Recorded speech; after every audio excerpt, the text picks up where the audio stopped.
22 April मंगळवारी पहलगाम काश्मीर या ठिकाणी खरं तर दहशतवाद्यांचा भ्याड हल्ला झाला। त्या भ्याड हल्ल्यामध्ये 26हून अधिक पर्यटक जे आहेत ते मृत्युमुखी पडले। त्यानंतर पहलगाम सोडण्याची प्रत्येकाला घाई जी आहे ती प्रत्येक पर्यटकाला होती आणि अशातच महाराष्ट्रातून शेकडो पर्यटक जे आहेत ते काश्मीरला फिरण्यासाठी आलेले होते आणि हे सर्वच पर्यटक जे आहेत ते काश्मीरमध्ये अडकलेले होते। अशातच उपमुख्यमंत्री एकनाथ शिंदे यांच्या टीमकडनं या पर्यटकांना मदत जी आहे ती सर्वतोपरी करण्यात आली। स्वतः उपमुख्यमंत्री एकनाथ शिंदे जे आहेत ते 23 तारखेला काश्मीरमध्ये श्रीनगर या ठिकाणी आले। त्यांनी 2 दिवस मुक्काम ठोकला या श्रीनगरमध्ये आणि संपूर्ण परिस्थिती जी आहे ती त्यांनी जाणून घेतली आणि प्रत्येक महाराष्ट्रातल्या नागरिकाला त्याच्या पुन्हा एकदा घरापर्यंत पोहोचवण्याचं काम जे आहे ते उपमुख्यमंत्र्यांच्या नेतृत्वात झालं आणि उपमुख्यमंत्र्यांसोबत त्यांची संपूर्ण टीम या ठिकाणी आपल्याला पाहायला मिळते, जी दिवस रात्र अथक प्रयत्न करून राज्यातले जेवढे शेकडो पर्यटक या काश्मीरमध्ये अडकलेले होते त्यांना वाचवण्याचं काम केलंय, त्यांना पुन्हा त्यांच्या घरी पोहोचवण्याचं काम केलंय, त्यांच्याशी संपर्क साधलेला आहे। आपल्यासोबत विजय खामकर आहेत, विवेक खामकर जे शिवसेनेचे पदाधिकारी आहेत। खरं तर गेल्या किती दिवसांपासून इथं तळ ठोकून बसला आहात आणि आतापर्यंत किती महाराष्ट्रातल्या पर्यटकांना तुम्ही त्यांना स्वगृही पोहोचण्याकरता मदत केलेली आहे आणि ही सगळी मदत कशा पद्धतीने होते? 22 तारखेला इन्सिडेंट झाला। 22 तारखेच्याच रात्री शिंदे साहेब या इकडे यायला निघाले, म्हणजे 23 तारखेपासूनच वास्तविक इथे आमचे सगळे मुख्य पदाधिकारी कार्यरत झाले। त्यामध्ये मुख्यतः आमचे पक्ष नेते, मुख्य नेते एकनाथजी शिंदे साहेबच इथे हजर होते। त्यामुळे त्यांची जी अभिजित दरेकर आहे किंवा बाकी आमची जी टीम होती ती इथे कार्यरत होती। दुसऱ्या दिवशी मी आमच्या सहकारी आम्ही इथे आलो। इथे आल्यानंतर जी एकंदरीत जी परिस्थिती बघितली की लोकांची जी भीती होती ती त्याही 2 दिवस झाले तरी ती निघत नव्हती। प्रत्येकाचं जे हे होतं की आम्ही कधी एकदाचे आम्ही आमच्या मातृभूमीमध्ये पोचतोय हीच प्रत्येकाची ओढ होती आणि त्यांना त्या कंडिशनला एक देवासारखा माणूस भेटला म्हणजे महाराष्ट्राचे उपमुख्यमंत्री, माजी मुख्यमंत्री एकनाथजी शिंदे साहेब। आणि जसं लोकांपर्यंत ही बातमी पोचली की एकनाथजी शिंदे साहेब हे श्रीनगरमध्ये पोचलेले आहेत आणि प्रत्येक ठिकाणी जिथे जिथे आपली लोक आहेत अडकलेली आहेत कुठे हॉटेलमध्ये त्यांच्या भेटीगाठी घेत आहेत, तर त्या लोकांना एक खूप मोठा दिलासा मिळाला। मग त्यांनी प्रत्येकाने आपापल्या माध्यमातून मुंबईला किंवा जिथे जिल्हा कुठे प्रत्येक ठिकाणी आपले संपर्क वाढवले। शिवसेनेच्या माध्यमातून असणाऱ्या सर्व पदाधिकाऱ्यांशी त्यांनी कॉन्टॅक्ट करून ते कॉन्टॅक्टच्या माध्यमातून ते आमची जी टीम आहे जी वर्किंगमध्ये होती की कशा पद्धतीने यांना आपल्याला सेफ करता येईल, योग्य ठिकाणी घेऊन जाता येईल, अशा पद्धतीने त्यांनी कॉन्टॅक्ट झाल्यानंतर एक लिस्ट बनवली गेली। लिस्ट बनवल्या गेल्यानंतर कसं काय त्यांना आपण हे करू शकतो त्या पद्धतीने साहेबांची म्हणजे शिंदे साहेबांची मुख्यतः टीम ती फुल वर्किंगमध्ये उतरली होती। त्यांनी ते नियोजन केलं। मग एअरलाईन्स वेगवेगळे जे एअरलाईन्स आहेत त्या सर्व एअरलाईन्सच्या माध्यमातून किती जण अवेलेबल आहेत, किती जणांना खूप अर्जंटली घेऊन जाणं आहे, वयस्कर असतील, लहान मुलं असतील, लेडीज असतील, यांना बरोबर आम्ही त्या पद्धतीने हे केलं। नंतरची आमची फळी होती, आमच्या फळीने पण आम्ही त्याच पद्धतीने आम्ही ते काम केलं आणि एक साधारण आम्ही म्हणजे आधी आणि आम्ही असे 9,500 तरी कमीत कमी आम्ही लोकांना 950 लोकांना आम्ही इथून हे केलेलं आहे। खरं तर उपमुख्यमंत्री एकनाथ शिंदे देवदूतासारखे भेटले असं देखील काही लोकांच्या भावना होत्या। लोकांनी ज्यावेळेस उपमुख्यमंत्र्यांना पाहिलं एकनाथ शिंदेंना त्यावेळेस त्यांच्या अंगात धीर आलेला पाहायला मिळाला। व्हिडिओमधनं पण अनेकांनी आपल्या भावना ज्या आहेत त्या व्यक्त केलेल्या आहेत। खरं तर ह्या इथे आल्यानंतर संपूर्ण यंत्रणा कशी बसली गेली, उपमुख्यमंत्र्यांनी ज्यावेळेस चार्ज घेतला त्यावेळेस वातावरण कसं होतं आणि नंतरचं तुमचं काम कसं होतं? उपमुख्यमंत्री साहेब जेव्हा इथे आले त्यावेळेला ॲक्च्युली सगळी लोक अगोदरपासून घाबरलेली होती, पण जसं साहेब आले तसं समजलं लोकांना। त्यावेळेला त्यांच्या सगळ्यांच्याच जीवात जीव आला। आणखीन त्यांना समजलं की आता आपल्याला कोणतरी या इथे मदतीला आलेलं आहे आणि या इथनं आता आपण सुखरूप आपल्याकडे महाराष्ट्रात पोहोचू शकू। कारण आपण महाराष्ट्रात ऑलरेडी सगळ्यांकडनं समजलं होतं की महाराष्ट्रातली भरपूर लोक या इथे अडकलेली आहेत, तर ती लोकांना पण या इथे समजलं की साहेब आलेले आहेत तर आता आपण एकदम सुखरूप घरी पोहोचू। आपल्यासोबत अजून काही पदाधिकारी आहेत। हा संपूर्ण जो खर्च केला जातोय तो खर्च कोणाच्या माध्यमातून केला जातोय हा देखील प्रश्न आहे, कारण की उपमुख्यमंत्र्यांनी आतापर्यंत 950 लोकांना घरी त्यांच्या स्वगृही पाठवलं। या संपूर्ण ह्याचा खर्च उपमुख्यमंत्र्यांनी स्वतःच्या खिशातून घेतला की खरं तर सरकारी यंत्रणेतून हा सगळा खर्च झालेला? हे पक्षाच्या माध्यमातून हे सगळं सुरू आहे आणि सरकारच्या माध्यमातून पण एक सगळा जो डोलारा सुरू आहे व सरकारच्या माध्यमातून पण आहे. सर्वात प्रथम मी हे जेव्हा 22 तारखेला सगळं घडलं त्याच्यानंतर 23 तारखेला स्वतः आमचे महाराष्ट्र राज्याचे आदरणीय उपमुख्यमंत्री आणि आमचे शिवसेना पक्षाचे मुख्य नेते श्री एकनाथ शिंदे साहेब हे इथे आल्यानंतर त्यांनी प्रथम काम काय केलं की जवळपास ह्या इथे महाराष्ट्रातनं किती पर्यटक आलेत ह्याची पहिली एक यादी तयार केली. ती यादी तयार केल्याच्या नंतर एक टीम बसली आणि त्या टीमने प्रत्येकाला वाटून दिलं गेलं आणि त्यांनी त्या पर्यटकांना फोन करून त्यांची मनस्थिती काय आहे आणि आम्ही एकनाथ शिंदे साहेबांच्या माध्यमातून आम्ही तुमचे संपर्क साधतो. आम्ही इथे श्रीनगरमध्ये आलेलो आहोत आणि एक त्यांना दिलासा द्यायचा प्रयत्न केला आणि ते कुठे कुठे आहेत, कशा परिस्थितीमध्ये आहेत ही पहिली परिस्थिती जाणून घेतली आणि त्यांचं पहिलं मनोधैर्य जे खचलेलं होतं ते वाढवण्याचा पहिला प्रयत्न केला गेला.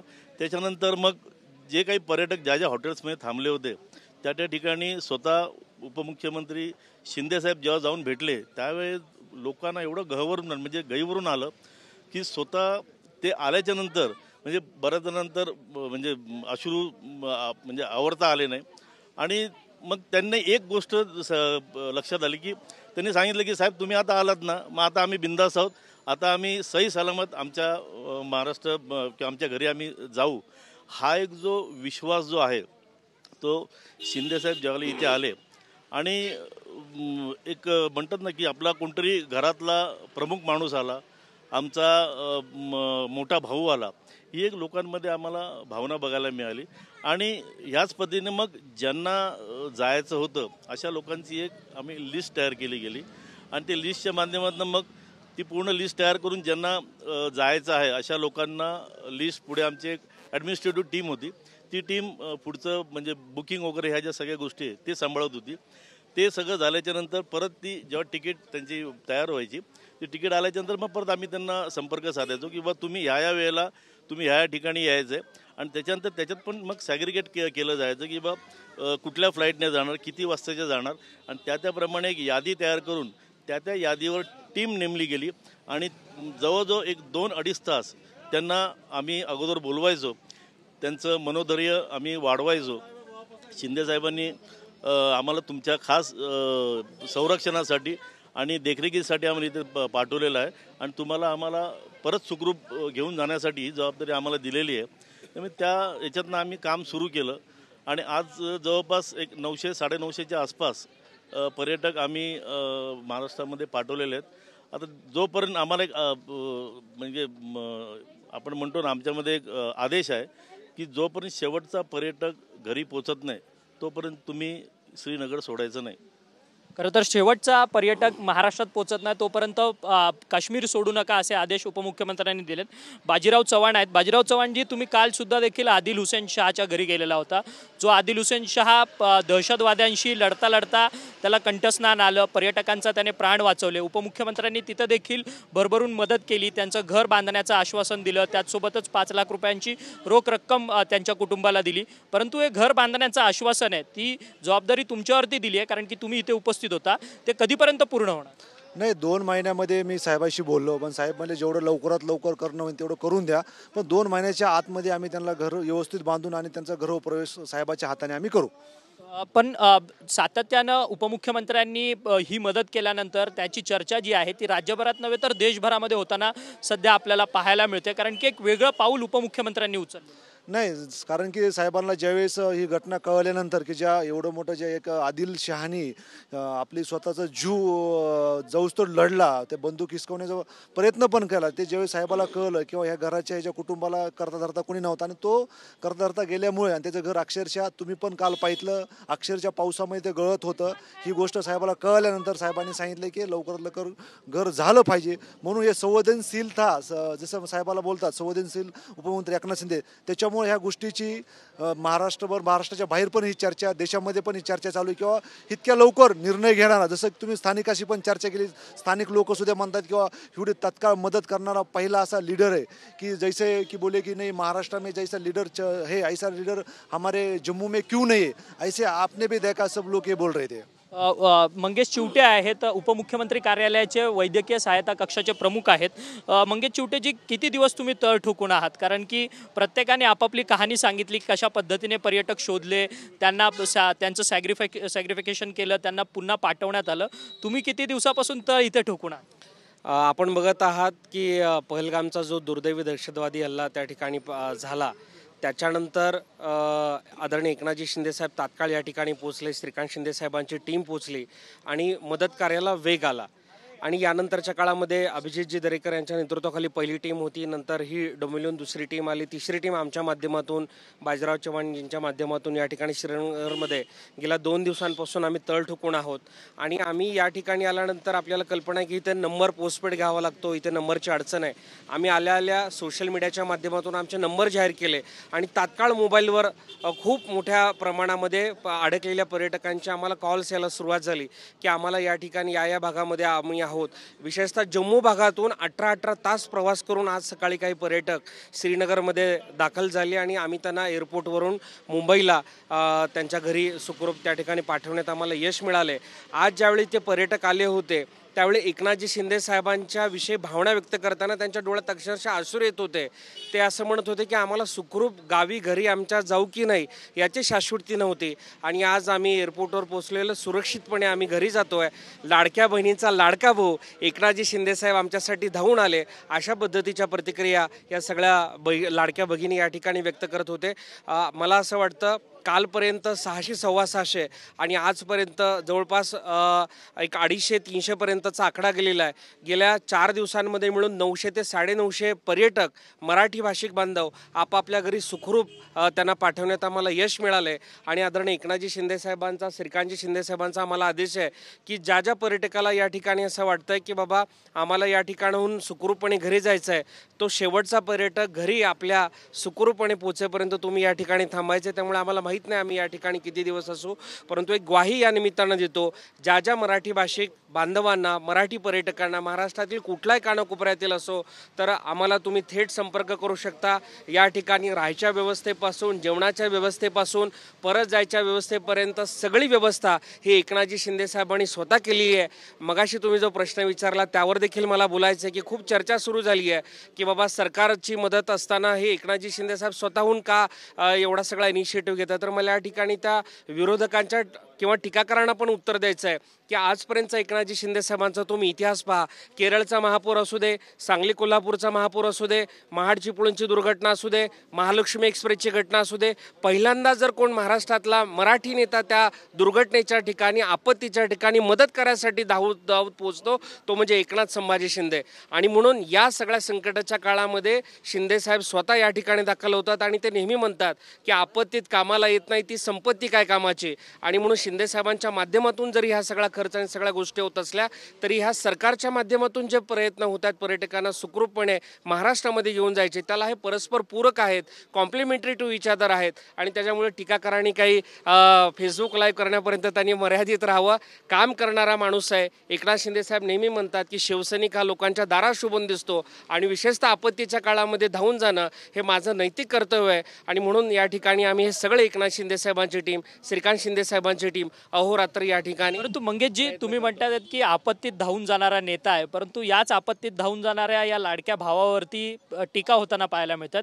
सध्या सत्तेत असलेल्या महायुतीमध्येच क्रेडिट वॉर सुरू आहे का असं देखील म्हटलं जातं. कारण की विरोधक हा थेट आरोप लावतात आहेत, कारण की गिरीश महाजन या ठिकाणी काश्मीरमध्ये असताना उपमुख्यमंत्र्यांना येण्याचीच का गरज होती असे विरोधी पक्षातले नेतेच सवाल उपस्थित. बिलकुल त्यांनी प्रश्न उपस्थित करावे. त्यांचं काम आहे विरोधकांनी प्रश्न उपस्थित करणे आणि या एकनाथजी शिंदे साहेबांचं ना आमच्या सगळ्यांचं काम आहे कामातून या आरोपांना उत्तर देणं. आणि म्हणून तुम्ही बघत असाल की या सगळ्या टीकाकारांना उत्तर देण्याच्या भानगडीमध्ये ना एकनाथ शिंदे साहेब पडतात, ना श्रीकांत शिंदे साहेब पडतात, ना आम्ही सगळी टीम या विरोधकांना उत्तर द्यायच्या कामामध्ये वेळ वाया घालवतो. आम्ही या ठिकाणी आलेलो आहोत. तुम्ही आमचं काम बघत आहात सोशल मीडियाच्या माध्यमातून. आज तुम्ही एअरपोर्टला पाहिलं किती पर्यटक त्या ठिकाणी दुवा देत होते आम्हाला, एकनाथजी शिंदे साहेबांना. आणि त्यांना बोलता येत नव्हतं, निशब्द झाले होते, डोळ्यात अश्रू होते काही पर्यटकांच्या. वर्षाच्या, एका तर मुलीला 102 पर्यंत टेम्परेचर आलं होतं, तिला देखील प्राथमिक उपचाराची व्यवस्था करण्याच्यासाठी आम्ही मदत केली. आणि म्हणून मला असं वाटतं टीकाकारांनी टीका करत राहावी आणि आम्ही आमचं काम करत राहू. महाराष्ट्रातील जेव्हा केव्हा परमेश्वर न करो की अशा कुठल्याही पद्धतीच्या आपत्तीमध्ये आम्हाला परत कुठेतरी जाऊन मदत कार्यामध्ये सहभागी व्हायला त्या ठिकाणी मिळो, अशा आपत्तीच येऊ नये आई जगदंबेकडे प्रार्थना आहे. परंतु जर का अशी काही मानवनिर्मित आपत्ती किंवा नैसर्गिक आपत्ती आली तर एकनाथ शिंदे साहेबांच्या नेतृत्वाखाली पहिले जाणारे शिवसैनिक म्हणून आम्ही त्या ठिकाणी कायम राहू, हे मात्र या ठिकाणी मी निश्चितपणानं सांगू शकतो. धन्यवाद मंगेशजी, तुम्ही आमच्याशी बातचीत केली. मंगेश चिवटे आणि संपूर्ण शिवसेनेची टीम गेल्या अनेक दिवसांपासून या ठिकाणी तळ ठोकून आहे. खरं तर आपत्तीमध्ये जी संपत्ती कामाला येत नाही ती संपत्ती कोणत्या कामाची, असं उपमुख्यमंत्री एकनाथ शिंदे यांचं म्हणणं आहे. आणि त्याचनुसार त्यांनी आपलं संपूर्ण परिचय सुद्धा दिलाय. कारण की सातत्याने ज्या ज्या ठिकाणी देशभरामध्ये आपत्ती आली त्या आपत्तीमध्ये धावून जाणारा नेता म्हणून एकनाथ शिंदे यांची प्रचिती आहे. त्यामुळे त्यांच्यावरती टीका होणं स्वाभाविक आहे. आणि त्यांच्या टीकेला ना उपमुख्यमंत्री एकनाथ शिंदे काही बोलतात ना श्रीकांत शिंदे बोलतात. त्यामुळे टीकाकारांनी टीकेचं काम करावं. परंतु महत्त्वाचं म्हणजे ह्या संपूर्ण टीमचं या टीमचं एक विशेष योगदान आहे. कारण की अशा पहलगामच्या भीतीच्या वातावरणामध्ये ही टीम जी आहे ती देवदूतासारखी धावून आली. उपमुख्यमंत्री एकनाथ शिंदे या ठिकाणी आपत्तीच्या ठिकाणी धावून आले आणि ही संपूर्ण टीम अहोरात्र या सगळ्या काश्मीरच्या श्रीनगरच्या परिसरमध्ये आहे.